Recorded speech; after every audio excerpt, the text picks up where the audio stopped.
আমরা তো মানুষ, তাই না? আমাদের অসন্তুষ্ট হতে খুব একটা কারণের প্রয়োজন হয় না। তার মধ্যে একটি কারণ হচ্ছে আমাদের রূপ নিয়ে। আমরা কি আমাদের বাহ্যিক রূপ নিয়ে অনেক সময় অসন্তুষ্ট হয়ে থাকি না? থাকি, অনেক সময় হয়ে থাকি। হয়তো কারো রং, অর্থাৎ বর্ণ বা শরীরের গঠন ইত্যাদি নিয়েই আমাদের এই ধরনের অসন্তুষ্টটা এসে থাকে। এই পৃথিবীতে আল্লাহ তাআলা মানুষকে একরকম বানাননি। কেউ লম্বা, কেউ খাটো, কেউ সুন্দর, আর কেউ বা সাধারণ। সবাই সুন্দর। এগুলো কিন্তু ত্রুটি নয়, এগুলো আল্লাহ তাআলার কুদরতের নিদর্শন। আল্লাহ তাআলা বলেন, নিশ্চয়ই আমি মানুষকে সর্বোৎকৃষ্ট রূপে সৃষ্টি করেছি। একজন সাহাবী ছিলেন, তার পা সরু ও পাতলা ছিল, যা দেখে কিছু লোক হাসাহাসি করল। তখন রাসূলুল্লাহ সাল্লাল্লাহু আলাইহি ওয়াসাল্লাম বলেছিলেন, তোমরা কি তার পাতলা পায়ের জন্য হাসছ? আল্লাহর কসম, কিয়ামতের দিন এই পা দুটো মিজান, অর্থাৎ আমলের পাল্লায় উহুদ পাহাড়ের চেয়েও ভারী হবে।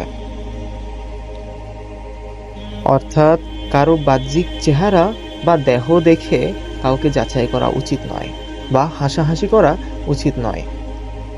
প্রকৃত মূল্য হলো ঈমান, নেক কাজ ও চরিত্র।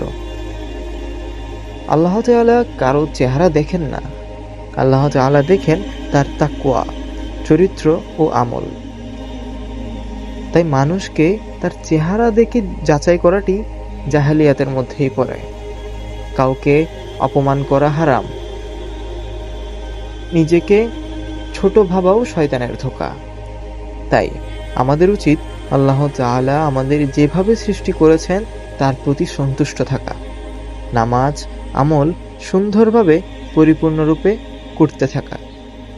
আল্লাহ তাআলা সবাইকে কিন্তু একরকম বানাননি। হয়তো কেউ কালো, হয়তো কেউ বর্ণে সাদা, এক এক রকম। তাই বলে আমরা অসন্তুষ্ট হতে পারবো না।